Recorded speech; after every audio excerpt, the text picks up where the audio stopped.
कराची के गुलप्लाजा से आज मजीद 3 लाशें निकाली गई हैं।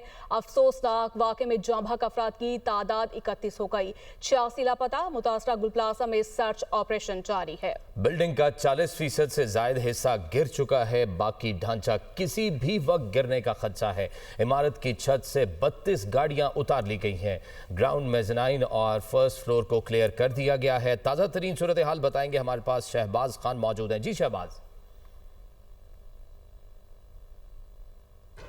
जी बिल्कुल, मुतासा इमारत में इस वक्त रेस्क्यू एंड सर्च ऑपरेशन का सिलसिला जारी है। अब से कुछ देर कबल मज़ीद एक लाश की बाकियात जो हैं वो रेस्क्यू इदारों की जानिब से निकाले गए हैं, जिसके बाद इस अफसोसनाक वाक़े में जाँ बहक होने वाले अफराद की तादाद 31 हो गई है, जिनमें से 11 अफराद की जो है वो शनाख्त अब तक कर ली गई है। जो आज सुबह से अब तक जो है वो 3 अफराद की जो है वो लाशों को निकाला जा चुका है, ऐसा बताया गया है रेस्क्यू काम की जानिब से, जिन्हें सिविल अस्पताल कराची मुंतकिल कर दिया गया है, जहाँ पर के DNA सैंपल जो है वो कलेक्ट कर लिए गए हैं। साथ ही साथ लेबॉर्ट्री भिजवा दिया गया है। फॉरेंसिक लेबॉर्ट्री जामिया कराची जो है उन तमाम सैंपल्स को भेज दिया गया है, ऐसा डॉक्टर्स की जानिब से जो है वो तस्दीक भी कर दी गई है। ताहम इस वक्त भी रेस्क्यू एंड सर्च ऑपरेशन का सिलसिला जारी है।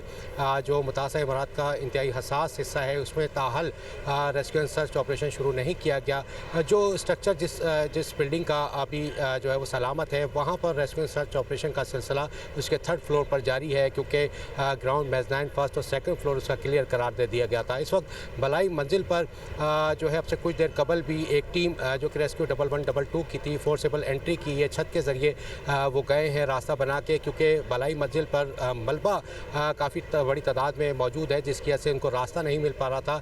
और ये फैसला किया गया कि छत के ज़रिए जो है वो कटर से काट कर और अंदर दाखिल हुआ जाए और मज़ीद जो आगे का एरिया है उसके अंदर तलाश किया जाए कि आया कोई मौजूद तो नहीं। तो इस वक्त भी जो है वो रेस्क्यू की मुख्तलिफ़ टीमें जो मुतासा इमारत है उसके अंदर मौजूद हैं और मुख्तलिफ़ हिस्सों के अंदर सर्च एंड रेस्क्यू ऑपरेशन जारी है।